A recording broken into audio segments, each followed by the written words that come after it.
100-400 പടം അഭിനയിച്ച മമ്മൂട്ടിയുടെ ജീവിതത്തിൽ അഭിനയ കരിയറിൽ വില്ലനായിട്ട് ഒന്ന് മാസ് കാണിച്ച ഒരു പടം. ആ അഭിനയം ഈ സിനിമ കാണാൻ വരുന്നവർ ഏറ്റവും ശ്രദ്ധിക്കുക. ആദ്യത്തെ 10 മിനിറ്റ് നിങ്ങൾ കൊന്നാലും മിസ് ചെയ്യില്ല. കാരണം ആദ്യത്തെ 10 മിനിറ്റിൽ മമ്മൂട്ടിയുടെ ഒരു പീക്ക് അഭിനയം.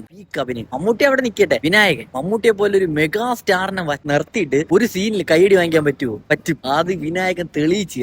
1-2 സീനൊക്കെ ഇന്റർവെൽ പ്ലോട്ടൊക്കെ നമ്മൾ കണ്ട് സിനിമയിലോട്ട് വന്നവരും നമ്മൾ പ്രതീക്ഷിക്കാത്തൊരു ലെവലിൽ കൊണ്ടവിടെ അങ്ങ് നിർത്തും. എങ്ങനെ ഈ വില്ലനസ് എന്നൊക്കെ പറഞ്ഞിട്ടല്ല, നമുക്കറിയാം ഇത് ആരാണ് ചെയ്തത്, എന്താണ് ചെയ്തത്, എല്ലാം നമുക്കറിയാം. എന്നാൽ ഓരോ സീനിലും സെക്കൻഡ് ഹാഫിൽ നമ്മൾ ഒരാവശ്യമില്ലാതെ നമ്മൾ ടെൻഷൻ അടിച്ചിരിക്കും. പക്ഷെ നമുക്ക് ഈ ചത്ത ആളെ അറിയാം, അന്വേഷിക്കുന്ന ആളെ അറിയാം. പക്ഷെ ഇതിന്റെ ഇടയിൽ ഇവരുടെ നമ്മളിങ്ങനെ ടെൻഷൻ അടിച്ചിരുന്ന് കാണൂടാ ഒരാവശ്യമില്ലാതെ. അതിനൊക്കെ ചില സീനിൽ എനിക്കായിരുന്നു ടെൻഷൻ. ഇവര് ഞാൻ കൊന്ന പോലെ.